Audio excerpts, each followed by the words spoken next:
బాలకృష్ణ గాయన 100వ సినిమా కోసం ఎన్నో కథల్ని ఫైనల్ గా క్రిష్ తో గౌతమిపుత్ర శాతకర్ణి సినిమా చేసి మంచి సక్సెస్ అందుకుండు. ఈ మూవీని పోయిన ఉగాది పండుగ దినాన అమరావతిలో అఫీషియల్ గా అనౌన్స్ చేసినుండే. గౌతమిపుత్ర శాతకర్ణి అన్ని రాజ్యాల్ని ఏకం చేసి అఖండ భారతాన్ని ఏకం చేసిన దినమే ఉగాది పండుగ మనం చేసుకుంటాం. కాబట్టి శాతకర్ణి సినిమాను బాలయ్య ఉగాది రోజు అఫీషియల్ గా అనౌన్స్ చేసినుండే. బాలయ్య 100వ సినిమాను ఉగాది పండుగ రోజు అనౌన్స్ చేస్తే 101వ సినిమాను మహాశివరాత్రి పర్వదినాన పూరి జగన్నాథ్ తో అనౌన్స్ చేయించనుండే. ఈ రకంగా పండగ సెంటిమెంట్ ను వర్కౌట్ అయ్యేటట్టు చూసుకుండు బాలయ్య.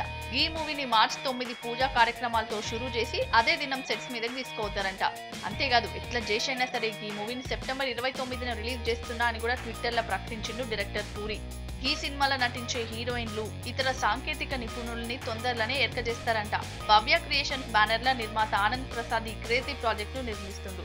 మరి బాలయ్యతో పూరి ఎసోంటి సినిమా చేస్తాడన్న దాని మీద అందరు మస్తుగా చేస్తారు. క్రేజీ కాంబినేషన్ ల తెరకెక్కబోయే ఈ మూవీతో పూరి స్టైల్లకి బాలయ్య మారతాడా లేకుంటే బాలయ్య రూట్లకి పూరి వచ్చి చేరుతాడా అన్నది చూడాలి. మొత్తానికి బాలకృష్ణ గాయన సినిమాల అనౌన్స్మెంట్ విషయంలో పండుగల్ని మంచిగా యూజ్ చేసుకుంటుండు.